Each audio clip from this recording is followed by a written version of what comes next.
Hi நண்பா, welcome back to SS unique. The greatest of all time படத்தோட third சிங்கலை பற்றி யுவன் சங்கர் ராஜா அவர்கள் ரீசெண்ட் இன்டர்வியூவில் ஷேர் பண்ணியிருக்காரு. ஸோ அவர் என்ன ஷேர் பண்ணியிருக்காருன்னு சொல்லிட்டு இந்த வீடியோவில் ஃபுல் அண்ட் டீட்டெயிலாக பார்க்கலாம். அதுக்கு முன்னாடி நம்ம சேனலை சப்ஸ்கிரைப் பண்ணாமல் பார்த்துட்டு இருந்தீங்கன்னா மறக்காமல் சப்ஸ்கிரைப் பண்ணி சப்போர்ட் பண்ணுங்கள்.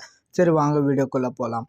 அதாவது the greatest of all time படம் எப்படி வந்திருக்குன்னு கேட்டதுக்கு பயங்கரமாக வந்திருக்கு. ஸோ அதை நீங்கள் வெயிட் பண்ணி பார்த்துட்டு எப்படி வந்திருக்குன்றத சொல்லுங்கள் அப்படின்ற மாதிரி சொல்லியிருக்காரு. இந்த படத்தோட தேர்ட் சிங்கிள் எப்போ ரிலீஸ் ஆகும் அப்படின்னு கேட்டதுக்கு வர ஜூலை 27க்கு லைவாக கான்டெஸ்ட் ஒன்று பண்ணுறேன் சென்னையில். அதுக்கு முன்னாடி இந்த சாங்கை ரிலீஸ் பண்ணிட்டாங்க அப்படின்னா லைவாக பர்ஃபார்மன்ஸ் பண்ணுவான் அப்படின்ற மாதிரி ஷேர் பண்ணியிருக்காரு. இந்த ஒரு இன்டர்வியூவில் ஜூலை 27க்குள்ளே சாங்கை ரிலீஸ் பண்ணுறது ரொம்ப கஷ்டம் தான். ஸோ நம்ம வெயிட் பண்ணி பார்க்கலாம் என்ன நடக்குதுன்னு சொல்லிட்டு. நடந்தால் நல்லாயிருக்கும்னு நினைக்கிறேன். இந்த ஒரு அப்டேட்டை பற்றி நீங்கள் என்ன நினைக்கிறீங்கன்னு சொல்லிட்டு மறக்காமல் கமெண்ட்டில் சொல்லுங்கள். அண்ட் இந்த மாதிரி தளபதி பற்றின அப்டேட் தெரிஞ்சுக்க மறக்காமல் எஸ்எஸ் யூனிக் சேனலை சப்ஸ்கிரைப் பண்ணி சப்போர்ட் பண்ணுங்கள்.